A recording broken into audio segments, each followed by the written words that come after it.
Boa tarde a todos que estão aqui conosco nessa tarde.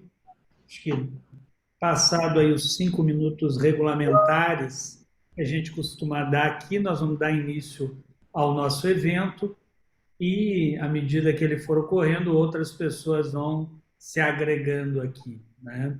Lembrando que os nossos eventos eles são todos gravados, disponibilizados no nosso canal do YouTube, nas nossas redes sociais e costumam ter uma audiência nesses canais tão grandes quanto aquela que temos aqui nas atividades que temos feito. O nosso público aqui costuma ser bastante diverso, desde pessoas com atuação mais firme e orgânica na questão da logística reversa e na economia circular, bem como pessoas que estudam o tema ou que, de alguma forma, se relacionam, seja pelo meio privado ou pelo meio público. Então, a gente costuma promover essas atividades para poder dar maior visibilidade e ampliar o debate sobre temas que são temas tão fundamentais para a nossa vida em sociedade hoje, para a preservação do planeta. Hoje a gente faz mais uma edição dos nossos debates sustentáveis, hoje com o tema do setor empresarial como um ente, como um agente capaz de potencializar a economia circular. A gente tem aqui conosco hoje a Sheila Montanari, que é gerente de sustentabilidade da Danone. A Danone é uma empresa importante, que é parceira da Pragma já há alguns anos. A gente tem desenvolvido alguns desafios aqui, tem enfrentado alguns desafios aqui em conjunto, e a Sheila vai falar para a gente aqui um pouco do que a Danone tem feito em relação a essa agenda da economia circular, da logística reversa, e também o Paulo Gandolfi, que é diretor de operações de pesquisa e desenvolvimento da 3M, que também é uma empresa já há alguns anos parceira aqui da Pragma e que tem estado muito firme conosco nesse grande desafio que é de promover a economia circular e fazer com que a logística reversa aconteça com a inclusão dos catadores no Brasil. Então, a gente teria também aqui conosco o Ailton Storoli, que é consultor técnico da Aslore. Ele, infelizmente, teve um imprevisto em razão de uma viagem que ele está fazendo para fora do país. Então, nós vamos hoje aqui trocar algumas ideias junto com a Sheila e com o Paulo. Para começar, eu queria trazer aqui algumas provocações antes de ouvi-los, Sheila e Paulo. A gente vem de um modelo de economia linear, né? Durante muitos anos foi se trabalhado com a ideia de que o nosso processo ele deveria seguir uma linha de extração de recurso natural, produção, consumo e descarte, né? Muitos dizem que o tema da economia circular ele surgiu na última década, que é algo novo.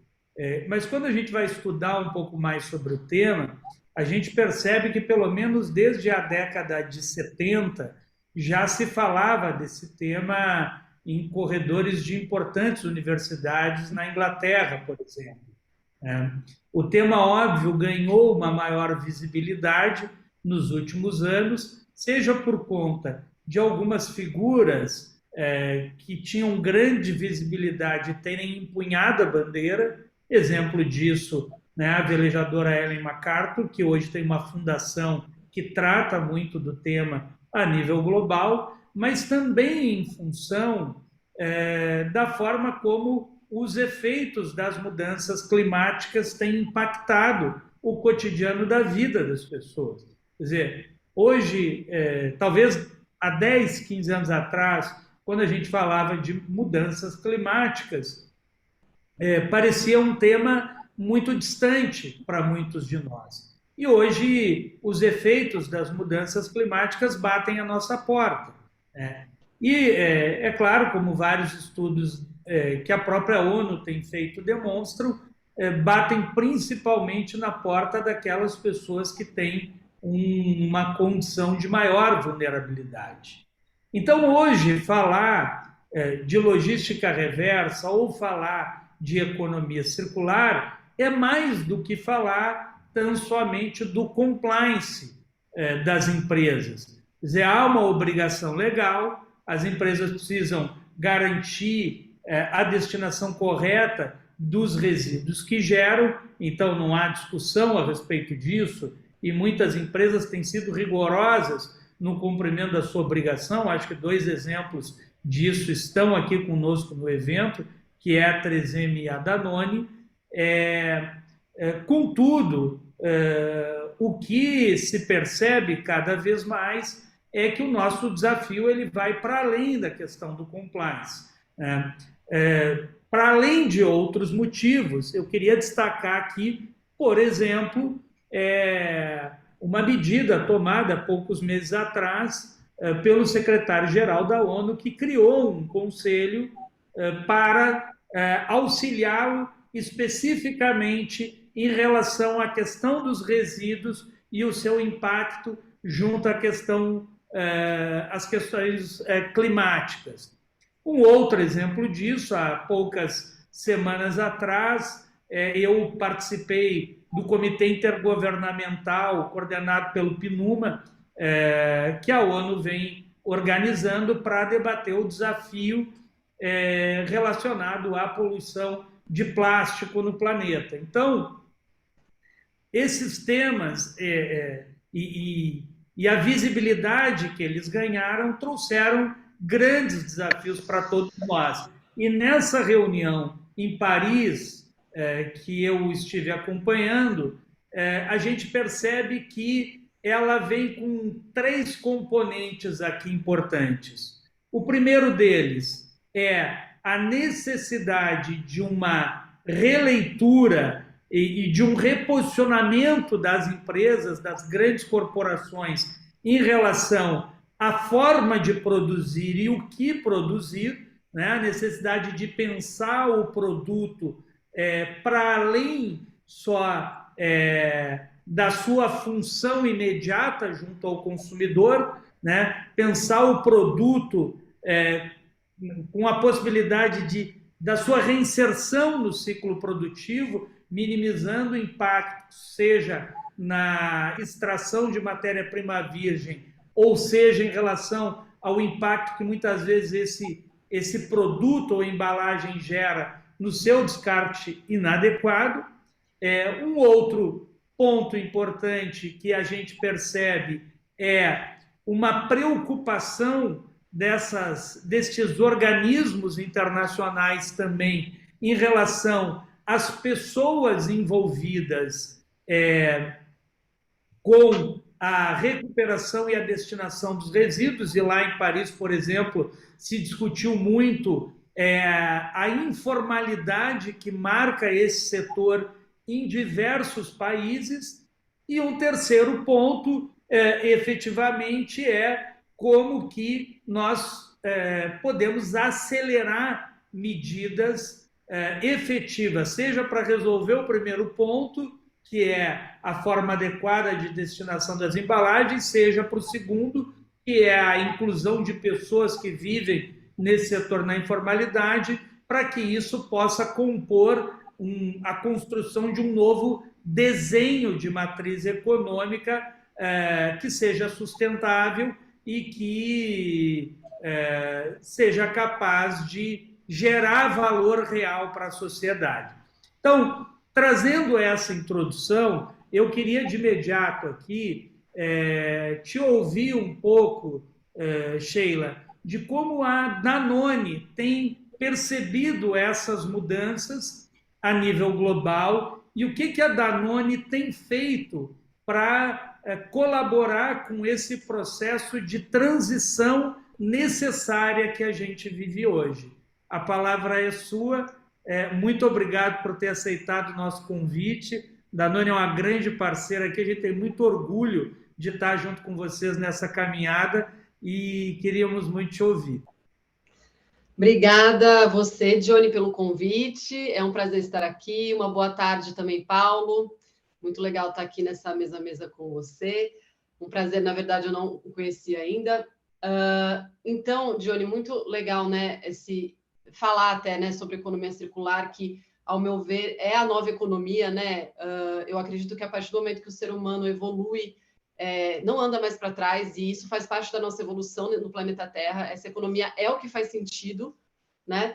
E a Danone está super comprometida, né, com o tema. Aqui no Brasil, a gente redesenhou a estratégia recentemente de sustentabilidade, e a gente tem dois grandes pilares, né? Clima e economia circular, que inclusive a economia circular está sob a minha liderança. E a gente tem aí alguns compromissos, né, voltados para esse tema, que são globais da Danone, mas que no Brasil tem as suas peculiaridades, né? Como cada país tem a sua, então aqui a gente tem nossos desafios. E o que acontece? Eu acho que globalmente, né, como você falou, a gente vivia uma economia aí linear, mas que, claro, desde a década de 70 já existia essa consciência, né, sobre a sustentabilidade, mas muito entre os especialistas ainda, né? Eu acredito que no mainstream mesmo, o despertar começou por volta de 2018, com o boom da história da tartaruga, né? Dos animais marinhos sendo impactados pelo plástico. De fato, o bicho começou a pegar, né? Porque começou a aparecer a consequência do descarte inadequado do plástico no planeta. O ser humano começou a despertar para o fato de que o plástico não se degrada tão rápido como talvez se imaginava inconscientemente, logicamente. Isso não só no consumidor, né, na população em geral, como principalmente nas grandes cabeças, das lideranças, né, das grandes empresas. E isso agora começa a impactar. Eu acredito que deu muita força, né, para nos últimos anos se falar tanto em economia circular, sendo o plástico aí um grande protagonista, né? E por que eu acredito que o plástico é o grande protagonista, né? Ele se conecta muito com a descarbonização, porque a partir do momento que a gente introduz um plástico que não vem de origem fóssil, a gente está reduzindo, né, o carbono. Então, assim, é muito importante a gente colocar o plástico nessa posição na economia circular, e a Danone está comprometida com esse tema. Então, além da gente ter um compromisso voltado para ter o nosso portfólio reciclável na prática, né? Então, a gente tem até 2030 para ter todas as embalagens recicláveis na prática, o que significa que não só tecnologicamente, como também em escala, né? A gente também tem um compromisso voltado para a redução do uso de matéria-prima de origem fóssil. Só que aí vem alguns desafios, né? Que justamente nessa fase de transição não está tudo pronto ainda para essa nova economia, né? E algumas adequações precisam ser feitas, principalmente a equação financeira, né? Que a gente realmente hoje, muitas matérias-primas recicladas ainda são mais caras do que as virgens. Então, como que a gente faz? Se o consumidor ele começou a despertar, mas ele ainda não consegue priorizar no momento da compra um produto com valor de sustentabilidade e pagar mais por isso, né? Então, como é que você fecha a conta? Fica complexo. Então, assim, a gente está vivendo hoje, eu acho que esse é o maior desafio, né? Fechar essa conta, mas a expectativa é que a gente consiga, né, através de justamente, acho que trabalhando em conjunto, acho que não só a indústria de contato com o consumidor final, como de fato a indústria no geral, né, plástica, de embalagens, todo mundo junto, realmente se unir para achar, né, essa equação ideal e, com certeza, considerando também a frente de incentivos fiscais, e aí, com o tempo, a gente conseguir, nessa transição, chegar num patamar onde a gente vai ter o padrão ser produtos aí, embalagens mais sustentáveis, né? Acho que a gente está nesse caminho, estamos muito confiantes e a Danone estamos trabalhando fortemente para chegar nesse patamar aí, né, de equilíbrio da sustentabilidade clássica, né, dos pilares aí ambiental, social e econômico, a gente conseguir realmente chegar no equilíbrio ideal, né? Legal, Sheila, obrigado, viu? Porque eu acho que ouvi-la aqui nos traz um pouco essa dimensão da importância que tem o engajamento das empresas de grandes corporações, né? É óbvio que várias empresas têm interesse de se engajar, mas às vezes falta um pouco de incentivo. Então, quando a gente vê grandes corporações tomando medidas, eu sempre digo, para além do impacto que a sua decisão tem concretamente, ela também gera estímulo para que outras empresas se engajem. E nesse sentido, eu queria até, Paulo, te ouvir um pouco também, porque a nossa parceria aqui com a 3M, a gente tem trabalhado muito fortemente para cumprir as metas da logística reversa, mas ao mesmo tempo a gente tem conversado com várias áreas da empresa que estão buscando soluções para poder ampliar essa atuação da circularidade dos seus produtos. Então, sei que vocês têm iniciativas aí, têm experiências concretas, também nos orgulha muito ser parceiro da 3M e a gente queria te ouvir um pouco, você fica à vontade se quiser apresentar, o tempo aqui é seu. Por favor, Paulo, obrigado por ter aceitado o convite, viu? Johnny, antes de mais nada, muito obrigado. Boa tarde também, Sheila, um prazer conhecê-la. Boa tarde a todos que estão no webinar. Obrigado pela oportunidade. Eu sou Paulo Gandolfi, me chamam aqui dentro e me chamam fora aqui também de Gandolfi, então fica à vontade de me chamar de Gandolfi. Todo mundo acaba me conhecendo aqui dentro por Gandolfi, então me sinto até mais à vontade sendo chamado por Gandolfi. Johnny, a gente está nessa parceria com a Pragma e para o longo prazo, a gente está junto nisso, a gente acredita muito no modelo que vocês têm, que vocês estão usando no país, ações estruturantes da forma como vocês estão fazendo, é algo que me impacta muito e que definitivamente eu abracei essa causa. Eu sou o cara de pesquisa, desenvolvimento e inovação na 3M, mas já há um bom tempo eu entendi que pesquisa, desenvolvimento e inovação e sustentabilidade, eles estão inexoravelmente ligados. Não existe solução para os nossos problemas ambientais no planeta sem que essas três coisas andem junto, né? 4 coisas, né? Pesquisa, desenvolvimento, inovação, tecnologia de uma forma, ciência e tecnologia de uma forma mais ampla e inovação. Tanto que eu tenho roubado direto do meu amigo Fernando Bertolucci da Suzano, com a autorização dele, o termo inovabilidade. Eu acredito muito nesse termo inovabilidade ou inovação orientada à sustentabilidade, que não é algo novo, diga-se de passagem, como você mesmo falou, Johnny. O tema sustentabilidade, e aí pensando naquela ideia do triple bottom line, ou antes mesmo disso, a crença de que prevenir a poluição se paga é algo que a 3M acredita há muitas décadas. Nós temos nossos problemas de poluição, nós estamos endereçando nossos problemas de poluição, mas a gente entende que esse é o caminho inexorável do desenvolvimento científico, tecnológico, mas também moral, né? Não tem escapatória a gente fazer isso, né? Não tem outra forma de operar, porque, né, pegando o que você falou, não dá para pensar que dá para operar num modelo linear indefinidamente, né? A gente só tem uma Terra, não existe essa história de jogar fora. Você vai jogar fora da onde? Da Terra, né? Você está mandando foguete para o espaço para mandar lixo para fora? Eu vi isso até de um catador, né? Que depois se transformou no grande agente desta causa. Existe essa história de jogar fora. Jogar fora da onde? Jogar fora da sua casa? Mas a sua casa é o planeta Terra, né? Para onde que vai? Isso me marcou muito, né? Então, tem muito a ver com o que você falou no começo, muito claro para mim, de que não dá mais para ser só compliant. Eu acho que todos temos obrigação de sermos compliant com a regulação. A regulação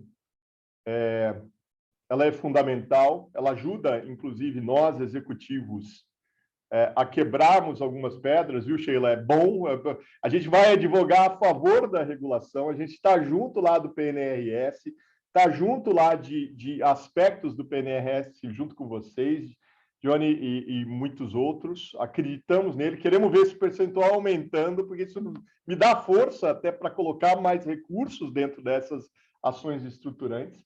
Mas, realmente, cada vez mais a pressão está vindo de todos os lados. Está vindo dos acionistas, está vindo de todos os shareholders, né? Está vindo dos clientes, dos consumidores finais, dos clientes, dos meus clientes, dos consumidores dos meus clientes, né?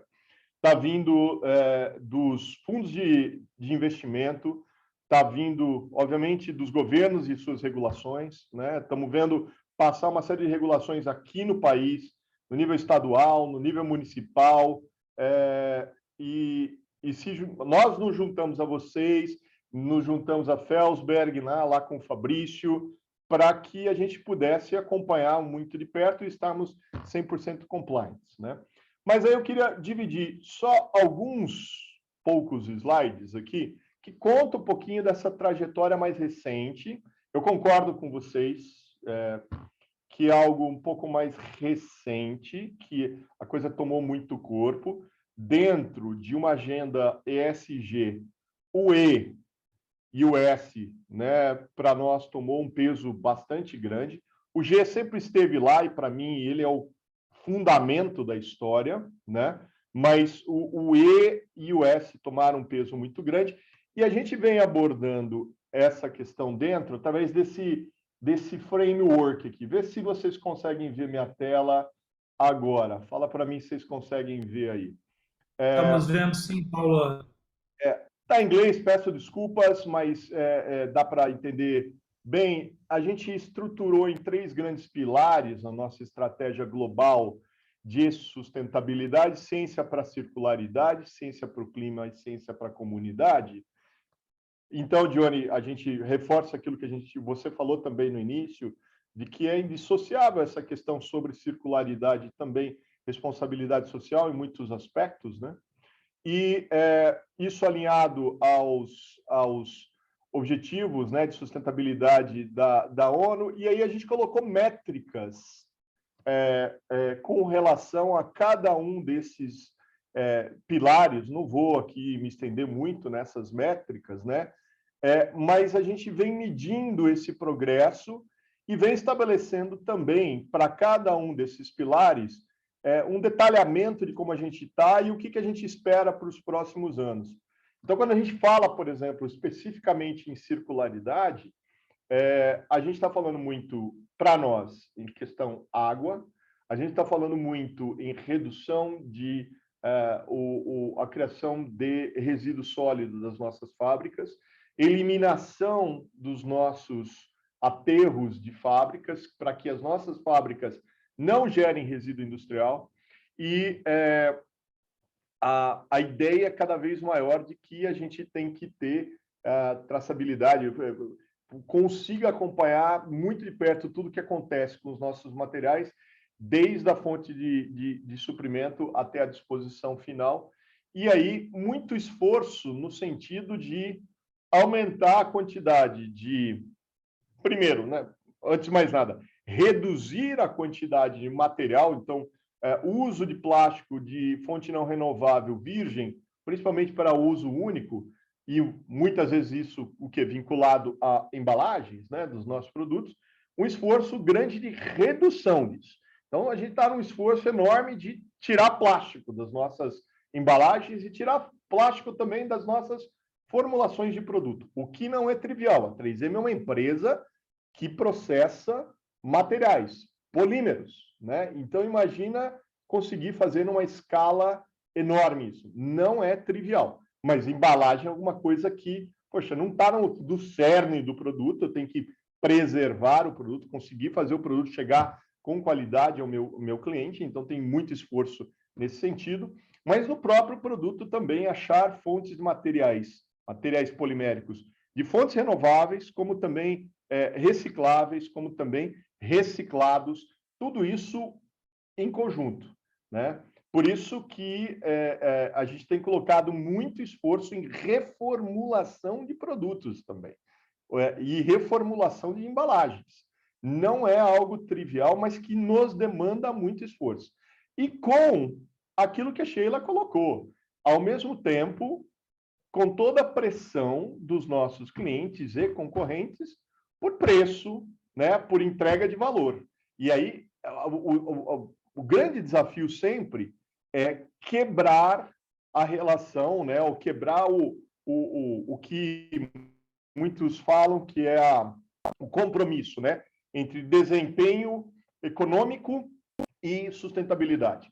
Como quebrar isso? Na minha visão, a única forma é através de inovação, e a inovação tanto tecnológica, novos materiais, P&D para isso, novos materiais, mas também inovação na forma como a gente faz negócio, novos modelos de negócio, colaboração, e aí entra, por exemplo, o que vocês fazem na Pragma, e como a gente vem trabalhando para estruturar o mercado de reciclagem de materiais de embalagens.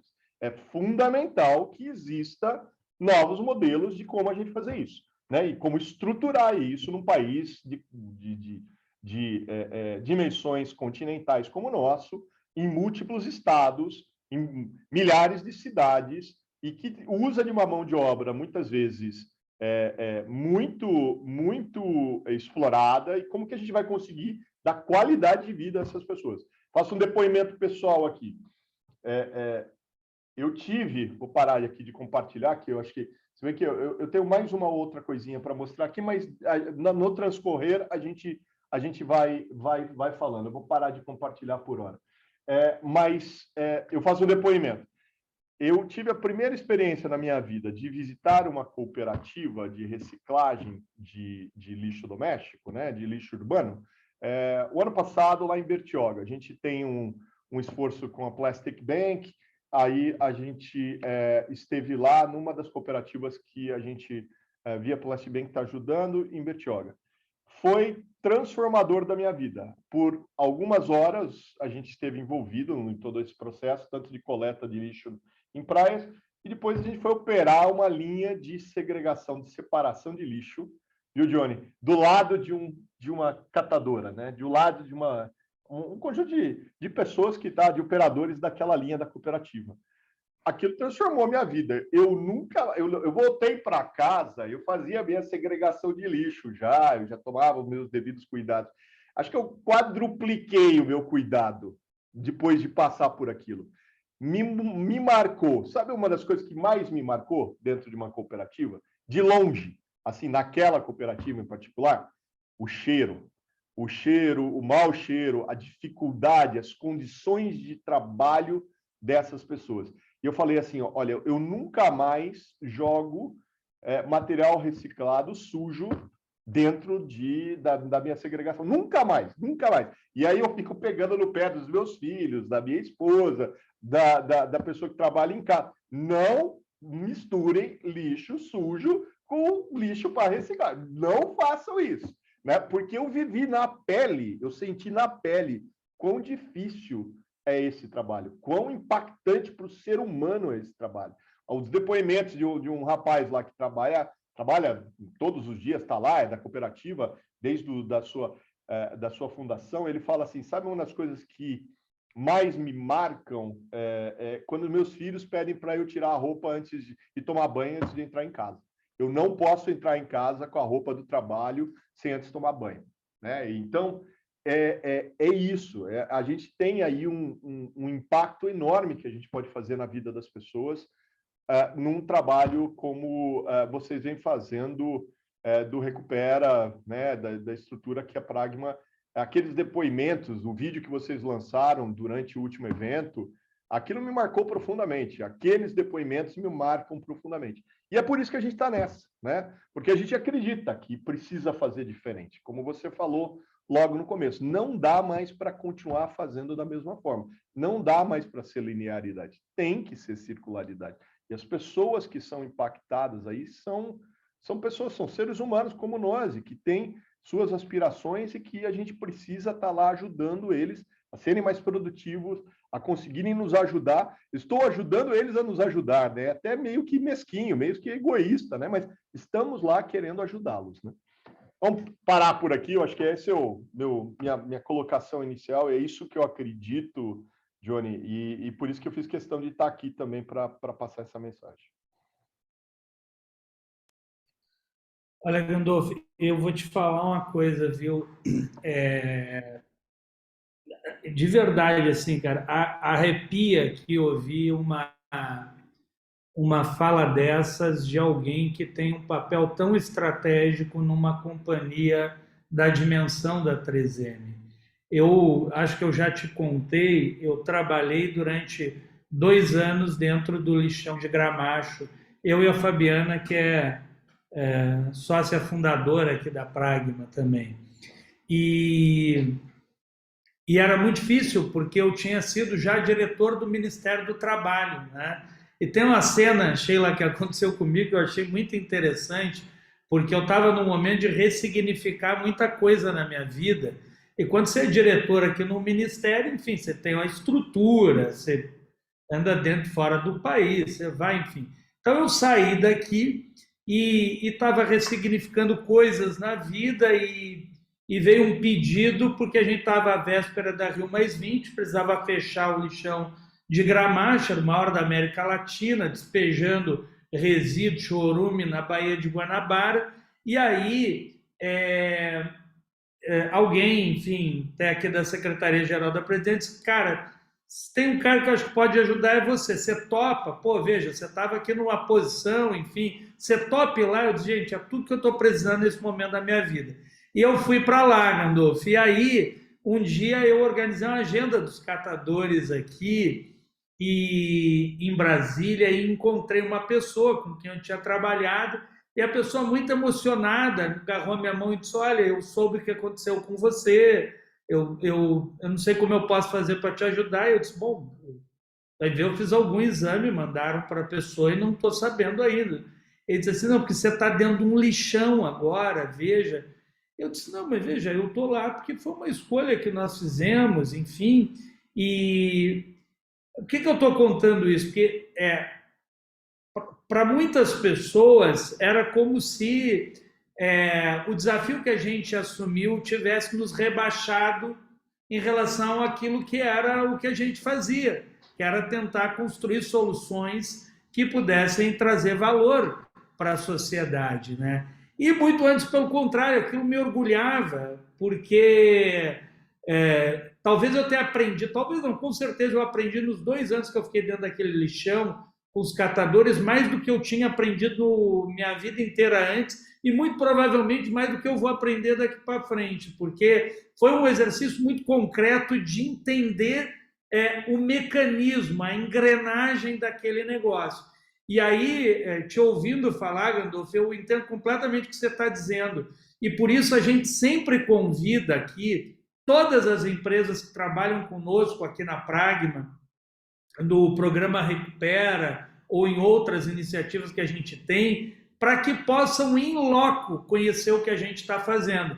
E a gente não vende aqui ilusão. Sabe? Ah, você tem uma cooperativa... Não. Tem cooperativa que funciona bem, que está bem estruturada, e tem cooperativa em situação precária. A gente vai tentando trabalhar junto. A gente não pode vender ilusão e tentar construir uma imagem de algo que não é concreto. Nós estamos falando de pessoas que, infelizmente, moram mal, que, infelizmente, comem mal, dormem mal, muitas vezes não têm acesso à saúde, à educação, e a gente está fazendo um esforço aqui que...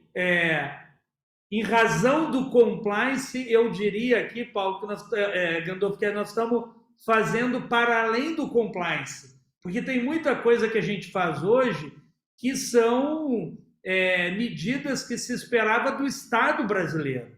o Estado brasileiro falhou com essas pessoas, né? E a gente, inclusive, hoje tem um debate muito forte com o governo federal em relação a medidas concretas que possam ser tomadas.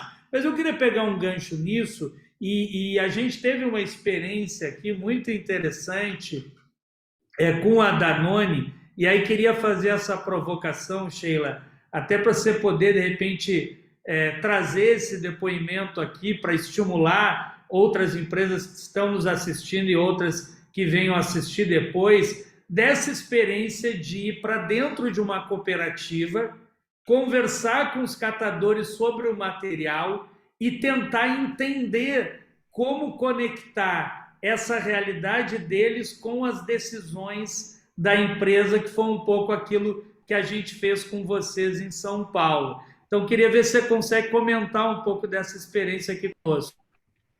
Sim, claro. Eu acho que essa visita na realidade, né, além de sensibilizar, ela é útil estrategicamente, né?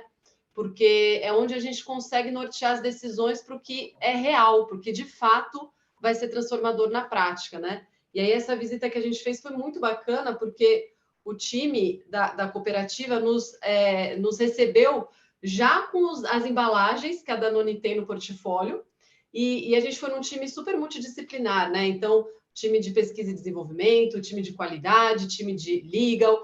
A gente foi realmente bem munido aí de time para aproveitar ao máximo essa experiência. E justamente ele foi passando embalagem por embalagem, contando na prática o que acontece. Claro que aquela é a realidade daquela cooperativa em Guarulhos, mas que é um retrato, né? De uma amostra, né? Da realidade na região. E aí foi super interessante, porque gerou vários insights. E assim, quando você coloca o time de compras, né? Também estava presente. A gente vai vendo que às vezes a gente começa a trabalhar distante, né, no escritório e começa a assumir algumas realidades por N motivos, né? Seja porque o fornecedor falou aquilo, seja porque você leu, e que vai se distanciando do que de fato é real, né? Então a gente está adotando muito, inclusive, né, Johnny, essa prática, como a gente até rolou aí essa semana. Quando bate alguma dúvida, a gente, putz, será que essa embalagem vai ser reciclável na prática? A gente entra em contato e tenta sentir, né? Claro que o Brasil é muito heterogêneo, né? Nessa realidade de cooperativas, de situação, mas a gente consegue ter um cheiro, né, da realidade, a gente consegue capturar bem aí. E tem sido extremamente importante e faz parte do nosso modelo agora de atuação. E capturando o feedback da ponta, né? Acho que da mesma forma que existe a ponta na visão do ponto de venda, né, de fazer rota para entender o que de fato o varejo está valorizando, o que de fato... A ponta da sustentabilidade é extremamente importante também, né? E é assim que a gente vai conseguindo engrenar ações cada vez mais efetivas. Obrigado, são quebras Sheila. de paradigma. São quebras de paradigma mesmo que acontecem. Obrigado, Sheila.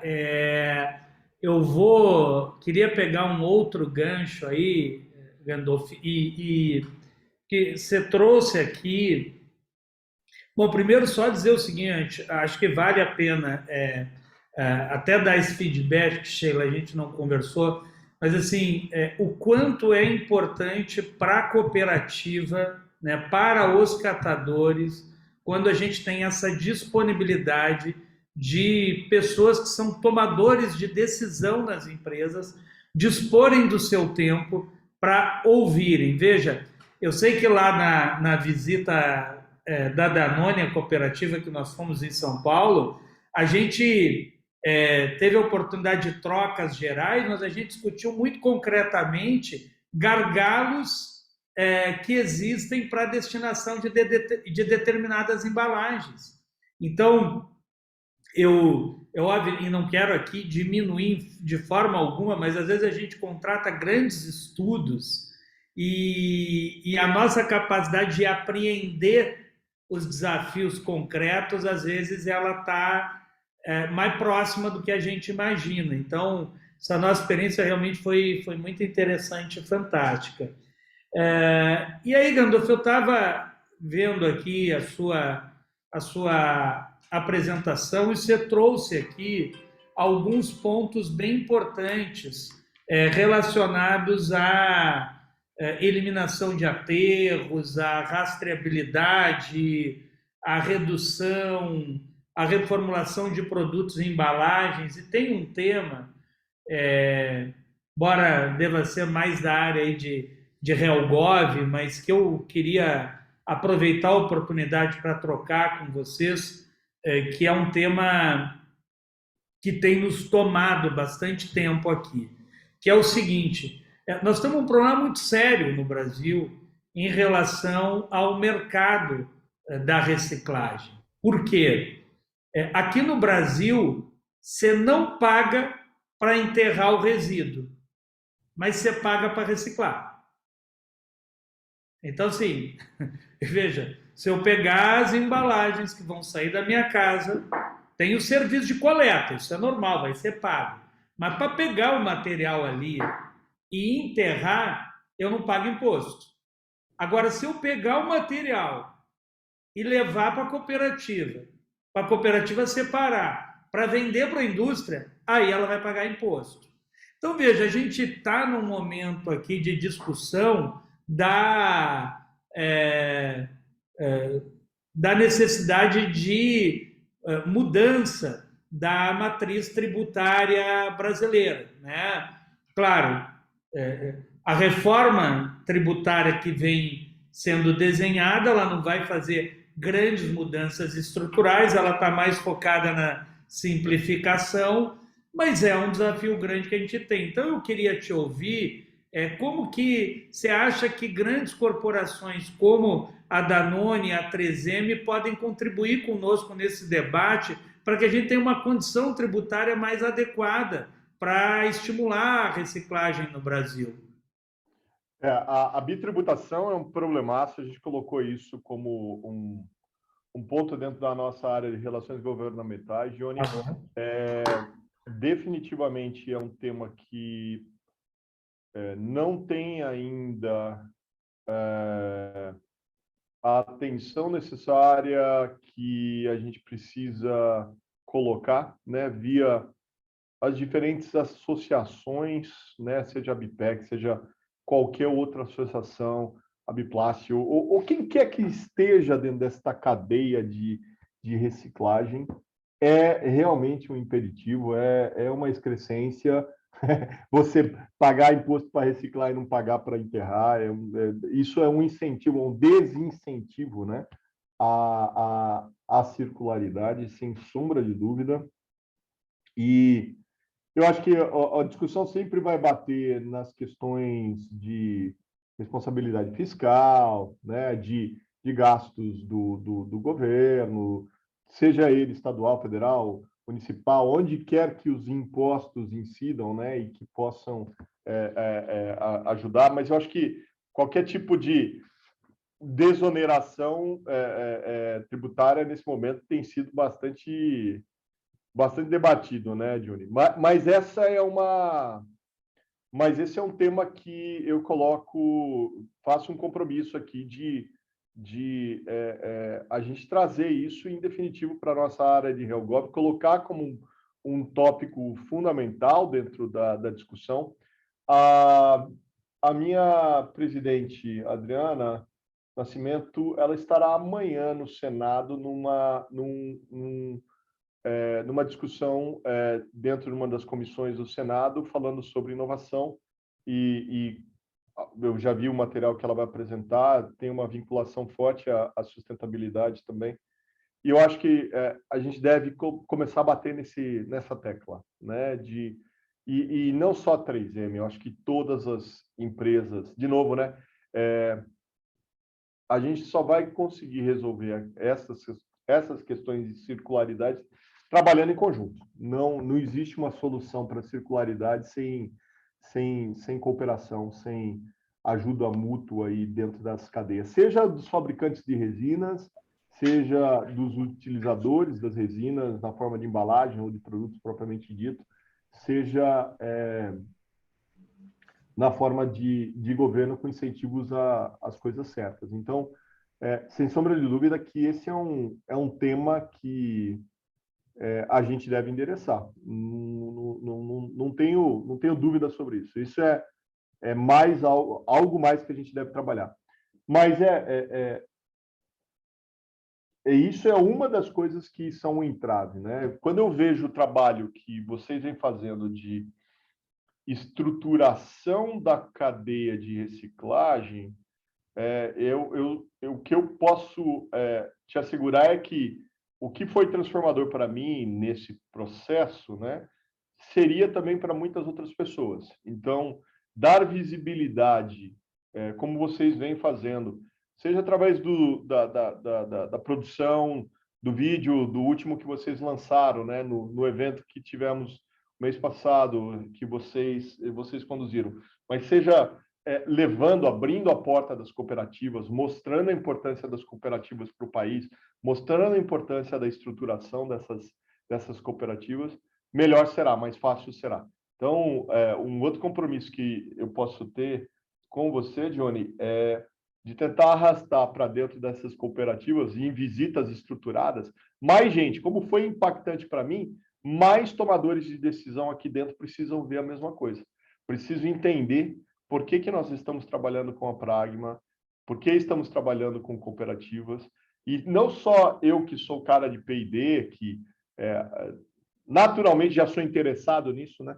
Na ciência, na tecnologia, no modelo de negócio, na inovação relacionada a isso, mas também aqueles que vão ver o custo. Como a Sheila falou, é sempre um desafio a gente vender qualquer projeto de sustentabilidade quando você põe na ponta do lápis. Então, tem que demonstrar, cada vez mais, você tem que demonstrar qual é o impacto que aquilo tem no seu custo, mas também nas suas receitas, na forma como você vende isso, como você comunica isso. Né? Tem as obrigações, mas como que eu posso transformar um custo em receita? Como que eu posso transformar um custo em valor agregado para o produto e para a sua marca? E as pessoas de negócio, quanto mais sensibilizadas elas estiverem com o tema, quando eu falo as pessoas de negócio, estou falando as pessoas de vendas, as pessoas de marketing, as pessoas responsáveis pelo demonstrativo final de cada mês que tem que entregar lá o resultado da companhia, né? Quanto mais elas entenderem disso, mais fácil vai ser eu convencê-las do contrário, né? De que vale a pena fazer, de que eu devo mostrar isso para o mercado e dessa forma conseguir mudar essa chave, né? Muitas empresas já conseguiram fazer isso de uma forma super bem estruturada, né? Eu quero ver a minha companhia vendendo isso como o seu grande valor agregado, né? Eu acho que tem muito caminho para fazer. Já fazemos, mas eu não acho que é o suficiente ainda.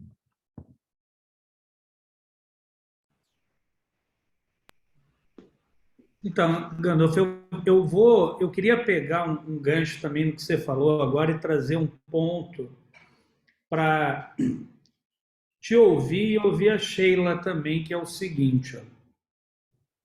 E a gente vem fazendo algumas reflexões aqui sobre esse cenário da participação dos catadores na cadeia da reciclagem, inclusive à luz do momento que nós estamos vivendo, que é o momento de queda no valor dos materiais. Os materiais caíram muito de preço. A gente está vendo, até por questões tributárias, a China não está mais recebendo material reciclável, né? Porque muitos países da Europa mandavam o seu material, o seu resíduo para a China não está mais recebendo. Então, a gente está percebendo em algumas cadeias, inclusive, a importação de material de resíduo. Nós estamos comprando, a gente sabe que é material reciclável, mas vamos usar o nome popular que todo mundo conhece, o Brasil está comprando lixo para trazer para cá.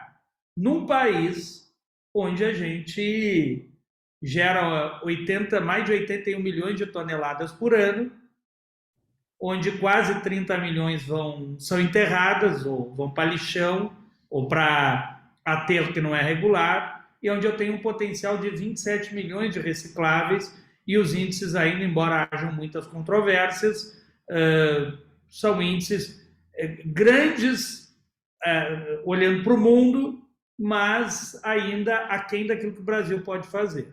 Então, à luz desse cenário, eu tenho debatido muito aqui com algumas pessoas a necessidade da gente repensar o modelo de negócios da reciclagem. O que a gente tem hoje, né? As cooperativas recebem, às vezes, um investimento público, um investimento privado para suas estruturas, né? Algumas poucas conseguem um contrato com prefeituras, enfim, e vão garantindo a sua manutenção, mas na sua grande maioria, o que a gente vê são cooperativas que têm dificuldade de garantir os direitos dos catadores, que têm dificuldade de garantir uma remuneração mínima para os catadores, e muitas vezes isso acontece porque a forma como elas se relacionam com o mercado coloca elas numa condição subordinada, né? Coloca elas numa condição de quem só recebe o material e tria. Então, a gente vem trabalhando aqui uma ideia de que talvez esteja na hora da gente pensar um modelo de parceria entre o setor privado tradicional, as empresas, e as cooperativas para a operação de unidades unidades de agregação de materiais. A gente sabe que precisa ter escala para chegar na indústria. Então, a gente vem discutindo aqui o seguinte: como que eu consigo garantir vamos pegar aqui uma unidade de triagem, um galpão, como que eu consigo garantir nesse espaço uma gestão eficiente, trazendo profissionais que tenham experiência na gestão financeira, administrativa, operacional, garantir a presença dos catadores como prestadores de serviço e com direitos trabalhistas garantidos, coisa que nós não temos hoje, e, ao mesmo tempo, convidar empresas que operem nesse campo. E aí, Sheila e Gandolf, a Pragma está se dispondo a fazer isso para inovar. Empresas que topem encarar o risco da operação, mas se essa operação der resultado, se ela der lucro, que esse lucro seja dividido com as cooperativas. Então, nós estamos desenhando aqui estamos formulando um novo desenho onde a gente garanta uma gestão eficiente nos termos que a gente precisa. Vocês dirigem áreas dentro das empresas e eu queria ouvi-los também sobre esse desafio de fazer a gestão, porque às vezes a gente romantiza, mas veja o seguinte: uma unidade de triagem, um galpão, ele tem que funcionar como uma empresa mesmo, porque ele tem que pagar conta, ele tem que se relacionar com o mercado, ele precisa ter eficiência, precisa ter qualidade no produto, senão você não vende, senão você não consegue se manter, senão você não consegue ter resultado. Então, como que você faz?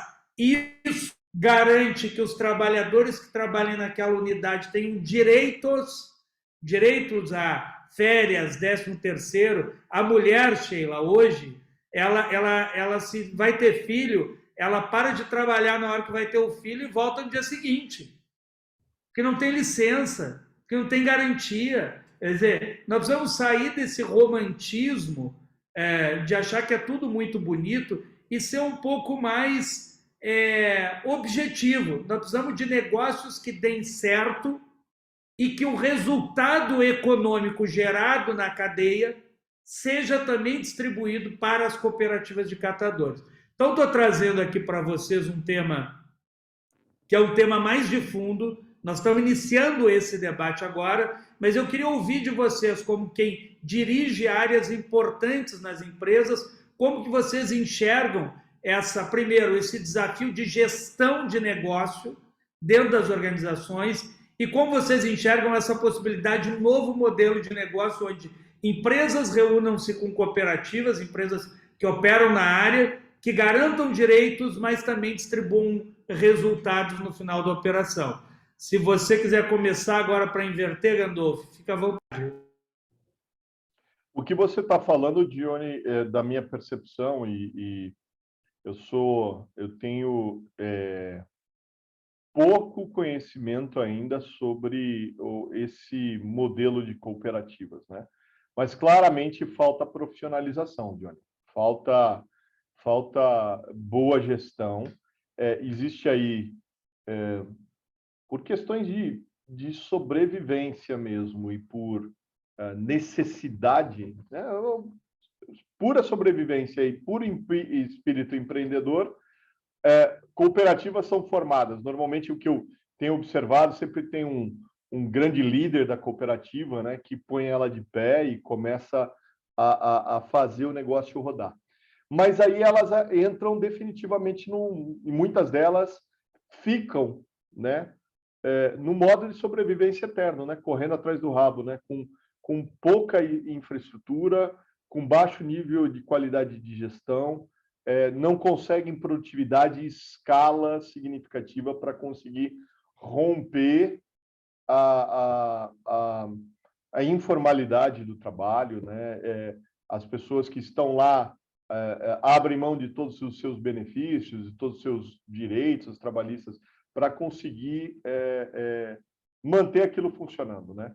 Muitas são de familiares daquele empreendedor fundador, né? Que consegue manter o negócio de pé e consegue dar emprego e alguma renda, uma renda básica fundamental para aqueles indivíduos que estão fazendo um trabalho que é vital para a sociedade e que no modelo do PNRS, da Política Nacional de Resíduos Sólidos, se transformou num elo vital, né? Essa triagem, essa separação, mas eles agregam muito pouco valor dentro desse processo, né? Só triar e depois destinar para que os processadores, esses sim vão agregar mais valor, né? Esses sim vão conseguir agregar muito mais preço naquilo que estão processando. Eu acho que tinha que repensar, Johnny. Eu não sei, eu acho que valeria aí mais discussões profundas de, tá bom, o que quer dizer, então, essas empresas, como a minha e como a da Sheila e como tantas outras, que já por obrigação de lei precisam fazer investimentos em estruturas ou empresas estruturantes, como a própria Pragma né? Como outras são, o Programa de A Mão para o Futuro e como outros são. Como é que a gente pode, de repente, ser muito mais efetivo na estruturação dessas cooperativas? Que eu acho que cooperativa não podia ser, tinha que ser sinônimo de geração de dinheiro mesmo, de geração de lucro. Não tem nada de errado com isso, né? É um modelo de negócio. E como qualquer outro modelo de negócio, como é que eu agrego valor nisso, né? Verticalizando, né? Aumentando produtividade, automatizando, conseguindo ganhos de escala, né? Por que a 3M ganha dinheiro? Né? Por que a Danone ganha dinheiro? Porque nosso modelo de negócio fundamentalmente é inventar e desenvolver tecnologias que ninguém tem, que consegue fazer uma solução, um novo produto, um serviço que vai endereçar a dor de um cliente e a gente consegue fazer isso de uma forma extremamente inovadora, coloca no mercado, comercializa isso, comercializa em escala e consegue ganhar dinheiro com isso. Então, e aí esse dinheiro realimenta esse pipeline de inovação, esse P&D que vai conseguir buscar um novo passo, ou um novo negócio, ou vai conseguir fazer uma melhoria no processo manufatureiro, ou no material, ou no que quer que seja que eu já faço hoje, né? Reinventar o que a gente já tem. Qual é o modelo de inovação e qual é o modelo de crescimento dessas cooperativas, né? Como é que elas podem ganhar cada vez mais dinheiro, né? Como que elas podem aumentar o faturamento delas? Como que elas podem... Eu sei que tem muito da questão da própria sobrevivência, mas qual o passo seguinte, né? Qual é o modelo de transformá-las em algo altamente sustentável e que ela pode constantemente se aperfeiçoar ao longo do tempo? Eu não tenho muitas respostas a essa pergunta, Johnny, que eu mesmo estou fazendo aqui, que você me fez, né? Mas que eu acredito que dá para pensar em em outras formas de melhorar e fazer isso acontecer, eu acho que dá. Eu acho que a gente tinha que colocar mais gente com essa vontade junto para repensar esses modelos, ou no modelo atual, que já existe, que tem obrigação de fazer, né, as empresas sérias, como a Danone, como a minha, como muitas outras que estão com vocês aí na Pragma, como é que a gente pode ser mais eficiente no modelo atual? Né? Seria o caso de... Estou jogando aqui, pensando alto, tá? É o caso de concentrar, né? De ter mais escala para algumas poucas e maravilhosas cooperativas que se estruturem e que dessa forma, com muita escala, consegue dar uma condição de trabalho melhor? Não sei se isso é um modelo que funcionaria, né? Mas é esse o tipo de discussão que eu, como leigo, você é o especialista dentro desse modelo, né? Como isso está tão muito tempo, né, envolvido com isso e criou a Pragma em cima disso, né? Como é que a gente conseguir estruturar esse modelo de negócio para ele ser mais vencedor do que ele é hoje, né? Não sei, contribuiu com a discussão? Não sei, estou pensando alto aqui também. Muito, muito, viu? Deixa eu te falar, são hoje mais de 25 anos trabalhando junto com cooperativas, catadores, eu e a Fabiana, que é a sócia fundadora aqui da Pragma, a gente, conversando alguns meses atrás, disse, olha, a gente precisa fazer alguma coisa concreta.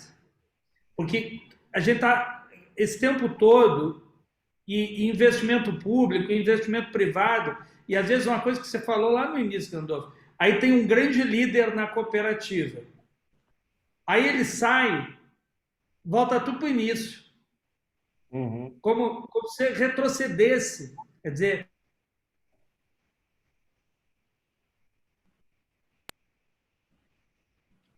Opa, Acho que Johnny, tá aí? Travou o Johnny? Vou torcer para ele voltar aí. Oi, pessoal. Estou aqui de sobreaviso. Vamos lá, vamos Oi, Rafael. aproveitar um pouquinho aqui. Tudo bem? Tudo bem, Paulo? Tudo bem, Sheila? Cumprimento aqui a todos os presentes também.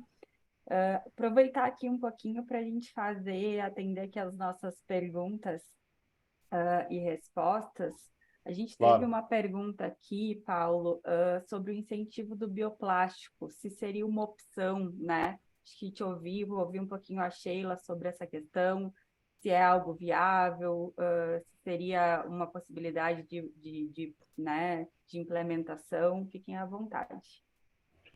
Eu acho que tem muitas rotas. Não, você me completa aí, Sheila, mas eu vejo como muitas rotas, muitos caminhos levam a Roma, né? Um deles é usar materiais de fontes renováveis, né? O bioplástico entra nisso, né? Eu não consigo ver na condição atual que 100% do que eu tenho lá feito em PP ou IPE de fonte não renovável, eu vou conseguir mudar para um bioplástico ou um material de fonte renovável da noite para o dia.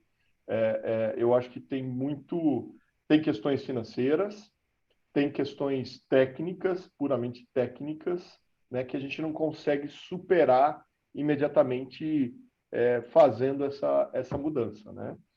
Mas, sim, parte da equação é materiais de fontes renováveis e que sejam recicláveis, realmente recicláveis ou biodegradáveis, né? Coisas que nos permitam descartar. E biodegradáveis nas condições que os nossos aterros sanitários têm. Não adianta nada falar que é biodegradável e aí você vai ver, não tem substanciação aquilo, não dá para fazer uma biodegradação anaeróbica, por exemplo. Pronto, morreu tudo, não dá, nunca vai degradar, vai demorar tanto tempo quanto um plástico convencional, talvez um pouco menos, mas que não resolve o problema, né? Então, os desafios são enormes aí, técnicos e financeiros. Agora, definitivamente, o carbono hoje, da forma como ele é feito, a partir de óleo, né, de petróleo, quem fabrica não está levando em consideração o impacto pós-consumo. Ponto. Hoje não tem. Hoje o material não tem esse incentivo. Tanto que você vê as projeções de produção de plástico de fontes não renováveis para os próximos 30 anos, todas elas aumentam. Todo mundo está construindo nova fábrica para resina, olefínica. Então, peraí, né? Não está fechando a conta, né? Como é que eu estou construindo um monte de fábrica nova para resina olefínica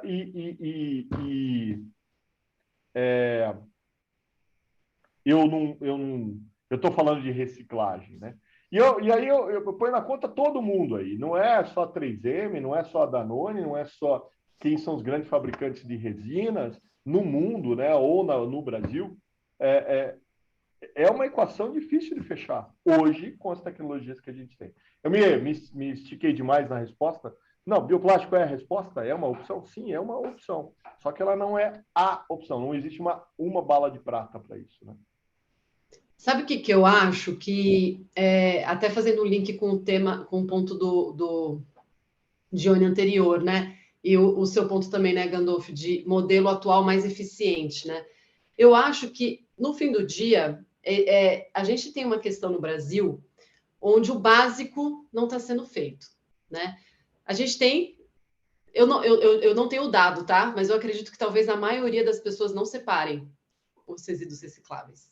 Acredito que esteja nisso, não sei se alguém aqui tem estado, mas assim, eu vejo por uma amostra em volta de mim, né? Onde a gente tem familiares que simplesmente não conseguem absorver essa necessidade de porque na própria cidade ali, eles alegam que, eu não sei quando que passa na minha rua, não sei nem se tem coleta seletiva na minha cidade.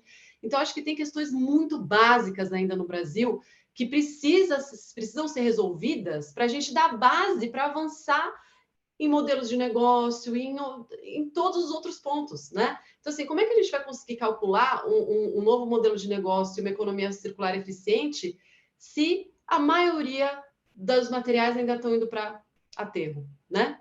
Então, assim, eu acho que enquanto a gente não ajustar esse básico, vai ser difícil a gente conseguir avançar, e a gente tem que focar para conseguir, né, avançar uma coisa, né? E aos poucos, claro que paralelamente a inovação é essencial, para a gente conseguir estar pronto lá na frente para fazer em grande escala, né? Mas o que vai mover mesmo é essa grande massa da população fazendo. Então, assim, você pega países que estão avançados no tema, por quê? Se ele não você olha no quintal de uma casa na Alemanha e você vê lá o cidadão separando o lixo orgânico para compostagem. E você fala, nossa, que pessoa conscientizada, né? Não, se ele não separar, ele vai levar uma multa. Simples assim. Então, assim, a população aprendeu na marra que precisa separar, precisa fazer, mas claro, eles estão com o sistema pronto para isso. Eu não sei também, e tenho curiosidade sobre esse dado, o que seria do sistema no Brasil se todos os brasileiros começarem a separar material reciclável. Vai ter para onde ir? A gente tem estrutura para isso? Então, eu acho que a gente precisa voltar alguns degraus e começar a se estruturar nesse básico para a gente conseguir realmente ter uma economia circular que vá ter volumes que vão começar a fazer sentido economicamente. Ainda assim, não tenho também a resposta, acho que a gente vive realmente acho que o Brasil é um dos países mais desafiadores nesse sentido, e isso até traz, acho que, uma motivação, né, bastante problema bom para a gente resolver. Ainda não tenho essas respostas, mas eu acredito que é um caminho, né, a gente começar desse básico, né? Não, O Johnny voltou aí. Voltou. Não, com certeza, Sheila. A gente sempre discute aqui muito com as empresas também a questão da educação ambiental, né? Como tu trouxe, é muita gente ainda que não tem esse processo de conscientização da importância da coleta seletiva, desse resíduo chegar, né, nas mãos certas para a gente conseguir fazer esse processo e essa economia aí circular da forma correta. Johnny, fica à vontade aí para assumir. Pessoal, desculpa que eu tive uma instabilidade aqui, coisas da tecnologia, que não são muito a minha praia, né? Só pessoa jovem há mais tempo aqui, né? Acho que eu e o Gandolf somos jovens há mais tempo aqui. Somos jovens há mais tempo. Mas, pessoal, só para retomar aqui, a gente já está chegando aqui para finalizar. Eu acho que... Sheila, Gandolf, o que eu queria trazer para vocês? A gente está, viu, Gandolf, hoje fazendo algumas conversas paralelas com especialistas em negócios. Tá? A gente já tem alguns modelos de negócio com esse formato parecido com o que eu falei em outros países. Por exemplo, há cerca de um pouco eu fui conhecer alguns modelos de negócio de empresas sociais naquela região francesa do Canadá, que é a região de Quebec. Pouca gente sabe, mas o Cirque du Soleil ele é um empreendimento coletivo que foi financiado com fundos, inclusive de sindicatos, lá no Quebec, e que tem um modelo muito interessante, inclusive de participação dos artistas em resultados da companhia. Eu fui há cerca de, acho que uns 10 anos atrás, mais ou menos, talvez um pouco menos, conhecer alguns modelos de negócio na França. E lá eles têm algumas empresas que são empresas de caráter social e que têm, inclusive, uma condição e um tratamento diferenciado no país, seja na questão tributária, seja na questão de incentivos. O Brasil vige a liberdade econômica. Todo mundo pode se organizar, todo mundo pode ter sua empresa. A minha preocupação é que, como o tema da circularidade dos resíduos, da logística reversa, da reciclagem, ganhou uma dimensão econômica muito grande, a gente pode ter muitas iniciativas de empresas que vão chegar nesse mercado e vão acabar deixando as cooperativas para trás. Então, eu acho que nós que temos compromisso com a inclusão dos catadores, que temos a oportunidade de ter como parceiras empresas como a 3M, como a Danone, eu acho que a gente tem a responsabilidade de pensar um novo modelo de negócio que possa garantir gestão empresarial eficiente, garantia de direito do catador e participação das cooperativas no resultado econômico dentro da cadeia.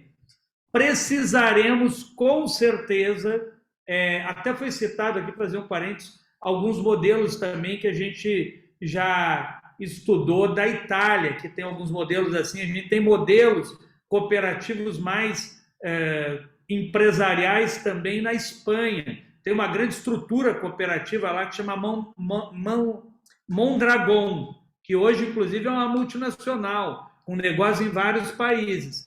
E que é um pouco isso, viu, Gandalf, que você falou, ela tem uma visão do negócio.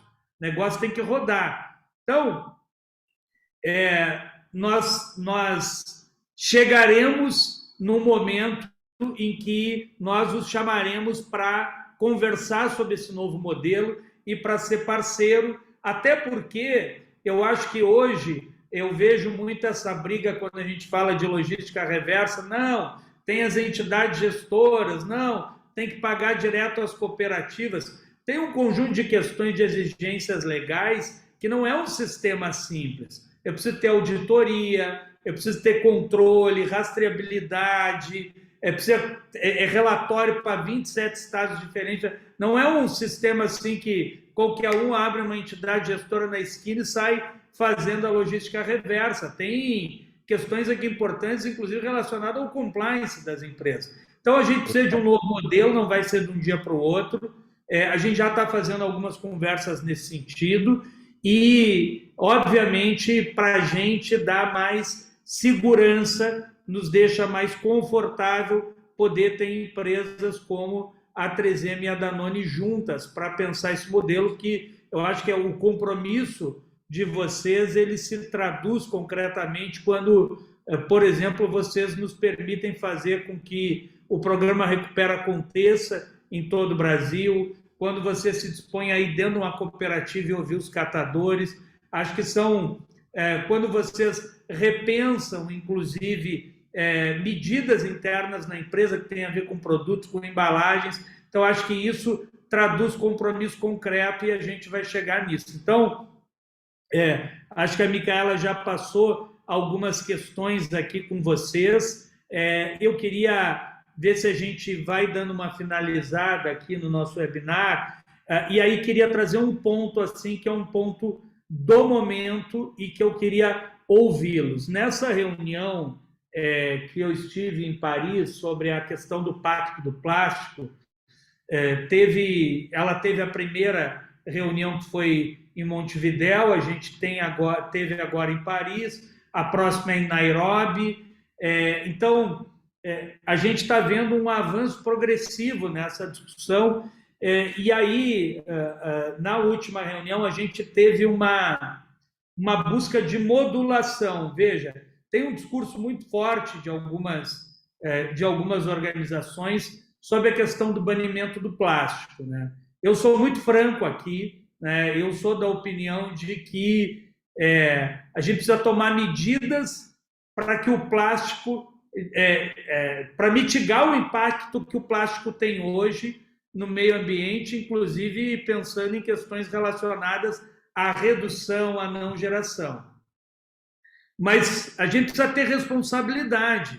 Não dá para falar em banimento quando, por exemplo, boa parte dos artigos que se utilizam no setor de saúde são artigos de plásticos. O que eu faço com isso?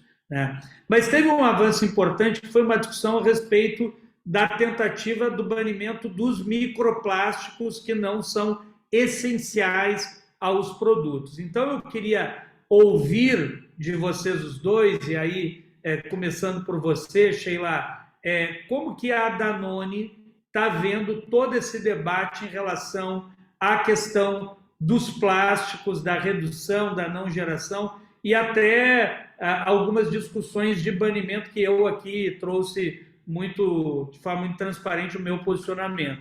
Então, queria te ouvir depois o Gandolfi. A Danone é europeia, né? E na Europa o tema de banimento de plástico está realmente muito avançado, né? Alguns tipos de plástico não são já permitidos. Plásticos que a gente usa aqui no Brasil já não são permitidos, né? Em alguns países. Alguns plásticos, inclusive icônicos na nossa indústria, já não são permitidos em alguns países. Então, ela caminha muito, obviamente, no sentido do compliance, né? De estar em compliance com os banimentos que são colocados nos países e ver isso como um grande risco, né? Então, realmente, muito dessa estratégia e dos compromissos da gente ter um portfólio com menos plástico, né? Com redução aí dos materiais vindos de fonte fóssil, para a gente se proteger realmente, né? E nos prepararmos para esses banimentos, né? Então, a busca por alternativas, por isso que até o compromisso da embalagem reciclável, ele é embalagem reciclável, reutilizável ou compostável. Então, esse reutilizável ou compostável, ele ainda financeiramente não é tão viável quanto ter embalagem reciclável, mas é algo que estamos buscando, e aqui no Brasil, principalmente, no caminho da inovação, né? Então, via inovação aberta, a gente vai ter uma chamada ainda esse ano voltado para esse tema. Então, a ideia é realmente a gente tentar encontrar alternativas em novos modelos de negócio. E aí, falando de novo modelo de negócio, eu acredito que o reutilizável está nesse caminho, né? A gente ainda não tem a resposta de como viabilizar um modelo de reutilização, mas, ao meu ver, ele vem para resolver muito esse tema da desplastificação, né? Porque o plástico é aquilo, ele não é de todo um vilão, ele tem a sua utilidade, né? E principalmente quando ele entra num sistema de reutilização. Então, né, o fato dele ser um material, né, tão duradouro aí, não é à toa. Então, acho que é realmente a gente saber utilizá-lo. Ele não é um material que foi feito realmente para usar uma vez e jogar fora. Ele tem uma utilidade muito maior que isso.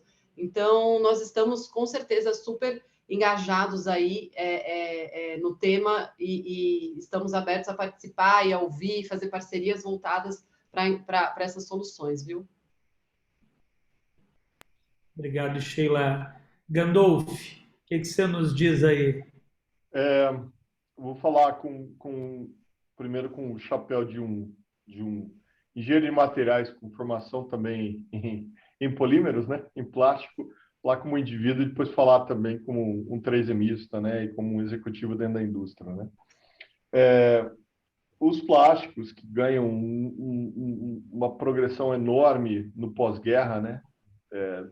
Depois da Segunda Guerra, explode para o mundo, né? E eu me lembro da minha infância indo comprar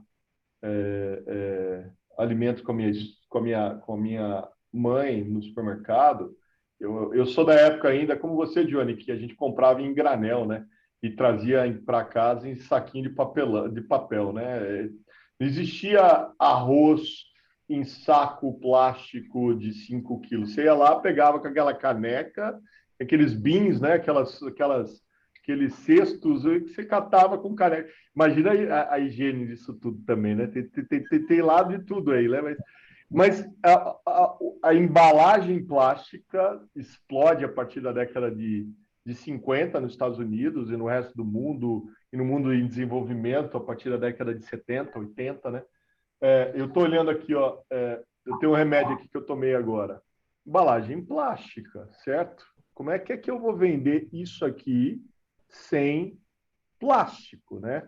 Então, eu não quero demonizar o plástico. Eu concordo, mas no momento que eu opto por não tomar mais água em plástico, em embalagem descartável na 3M, eu vou tomar água aqui, eu levo minha né, o meu copo reutilizável, ou quando eu tomo meu café aqui, eu tomo em uma taça, né, de cerâmica, que depois vai ser lavada.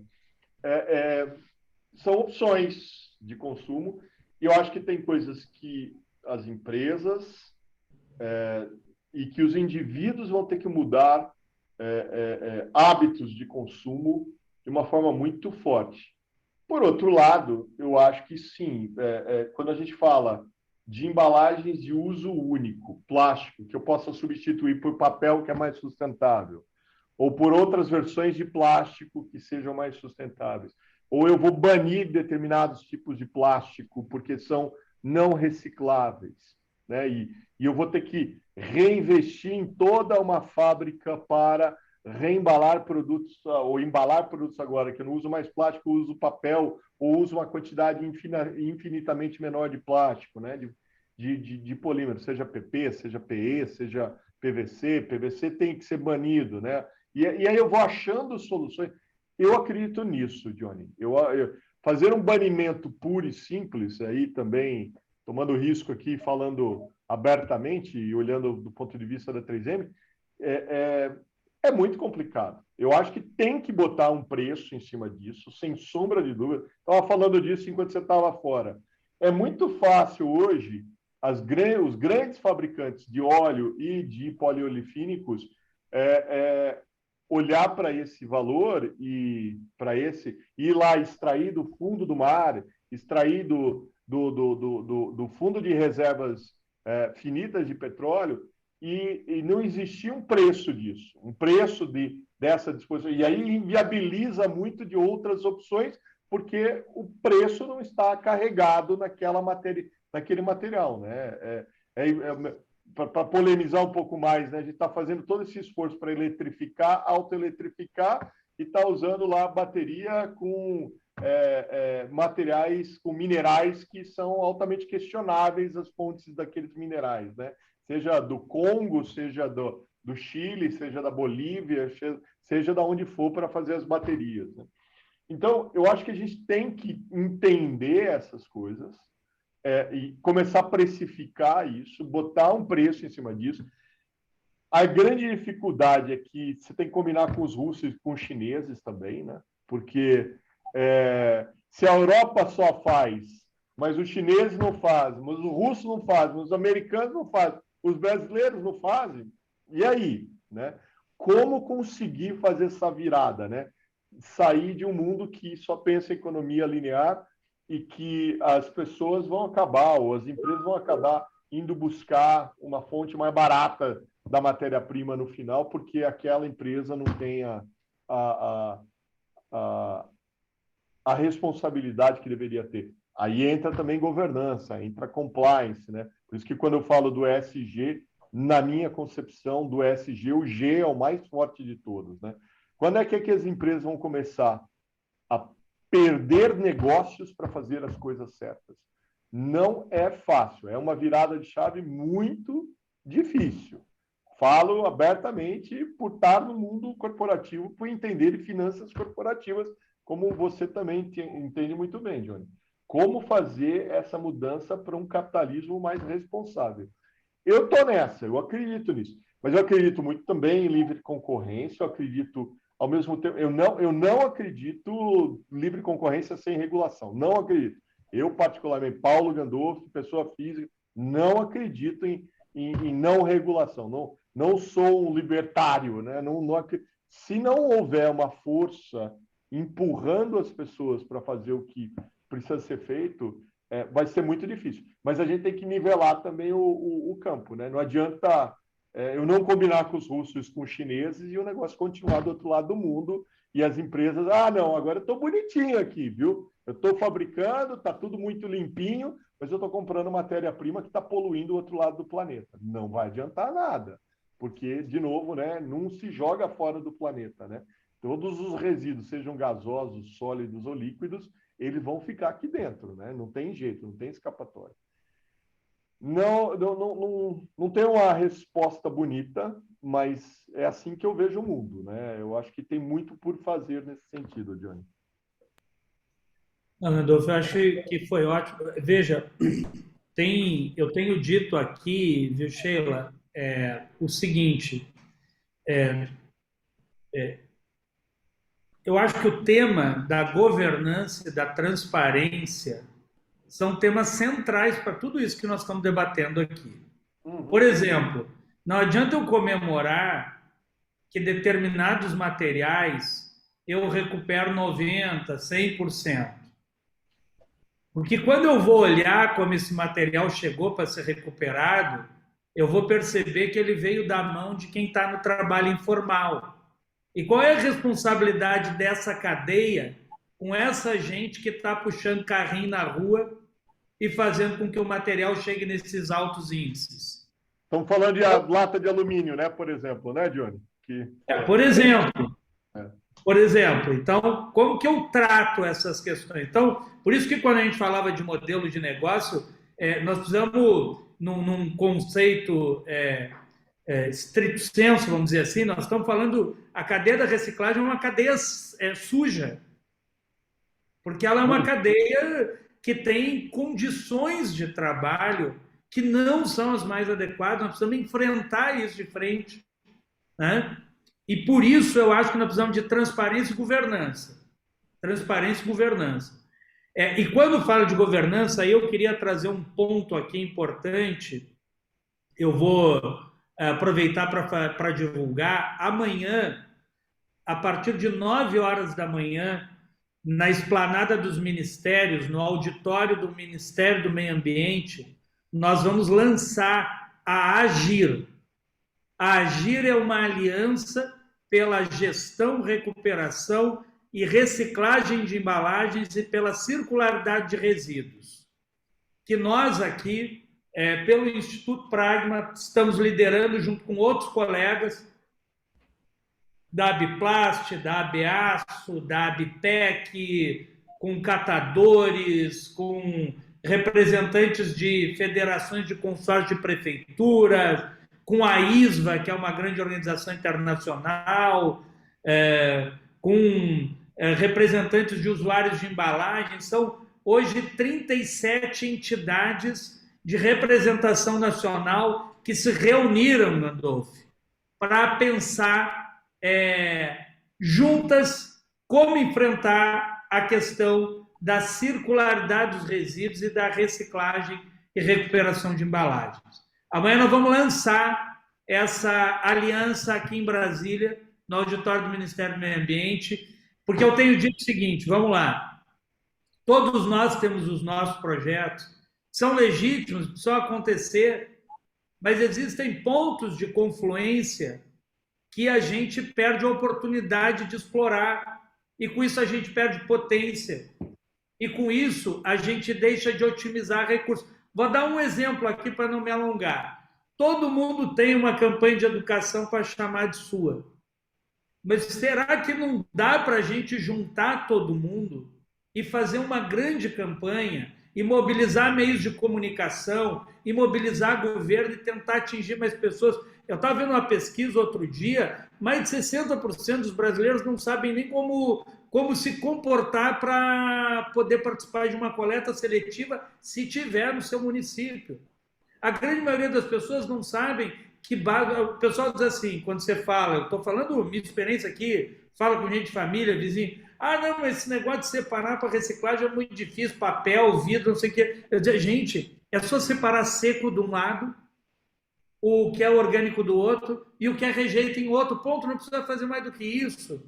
Então, assim, tem coisas que me parece que a gente tem condição de potencializar se fizer junto. Então, eu diria que transparência, vamos olhar para o que a gente está fazendo, para os números do que a gente está fazendo, vamos dar visibilidade ao que a gente tem tentado fazer aqui na Pragma e vamos avançar com a governança, porque o desafio ele é um desafio para todos nós, não é da empresa A, da associação B e tal. É de todo mundo esse desafio de enfrentar as mudanças climáticas e colaborar para que a gente melhore as condições das pessoas que estão em situação de maior vulnerabilidade, que serão aquelas que sofrerão mais com as mudanças climáticas. Então, com isso, eu queria agradecer a participação de todos aqui, especialmente da Sheila e do Gandolf, que trouxeram muita qualidade aqui para a nossa conversa, dizer que estão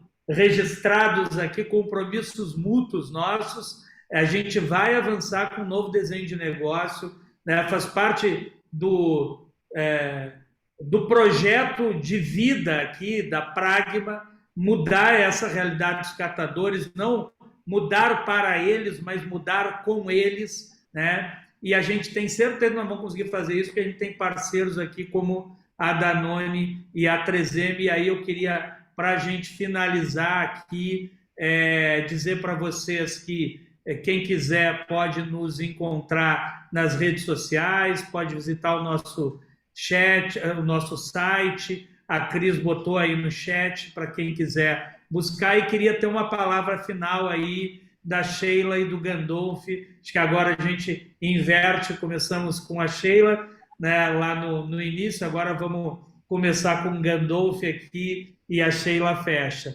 Gandolf, por favor, suas considerações finais. Mais uma vez, obrigado pela oportunidade, Johnny. Sheila, obrigado pela parceria aí nesse webinar. Estamos comprometidos com a causa também, Johnny. O que nós pudermos fazer dentro da 3M para contribuir com circularidade, não só nas questões de embalagens ou qualquer outro tema relacionado ao meio ambiente e sustentabilidade, estamos juntos. Conte conosco, acredito muito na causa. Através dos meios apropriados, a gente sempre vai tentar achar soluções viáveis, né, inovadoras, viáveis, para que isso aconteça. E fico muito feliz de ser parceiro de vocês na Pragma. Obrigado, Gandolf. E Sheila.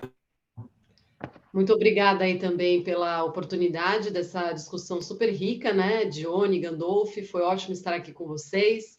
Eu reforço que nós, como Danone, temos a consciência da responsabilidade das empresas, né, nesse processo, e estamos super comprometidos a avançar cada vez mais em direção do melhor modelo possível para todos os envolvidos, e fazemos parte, então, dessa transformação para um planeta, né, em maior harmonia, né, entre a sociedade, o meio ambiente e a parte econômica, para um modelo cada vez mais regenerativo, né? Então, esse é o nosso compromisso, e estarei à disposição também, se alguém quiser depois conversar mais, tirar mais algumas dúvidas, eu posso passar meu contato e a gente conversar, tá bom? Super obrigada. Bom, obrigado mais uma vez, Sheila, Gandolf. Volto a destacar aqui para a gente, é um grande orgulho ter a Danone e ter a 3M como parceira. Parceiras, a gente vem desenvolvendo muita coisa aqui, vamos desenvolver mais ainda. Agradecer a todos que nos acompanharam até agora, nesse final de tarde agradável aqui que a gente teve de diálogo e de muitas ideias. Eu trabalhei, Sheila, Gandolf, com um professor de economia chamado Paul Singer, e ele dizia o seguinte: 2 cabeças pensam melhor do que uma, 3 melhor do que 2 e assim por diante. Então, um dos objetivos da Pragma aqui é juntar gente para pensar junto, né? Quando a gente pensa junto, a gente consegue encontrar melhores soluções para os desafios que a gente tem na vida, para os desafios do planeta. Então, obrigado a todos que estiveram conosco até aqui, a todos que ainda vão nos assistir nos nossos canais, nas nossas redes, e até uma próxima oportunidade. Um bom final de tarde a todos e um bom resto de semana. Obrigado. Obrigado. Obrigada, pessoal. Obrigado, pessoal.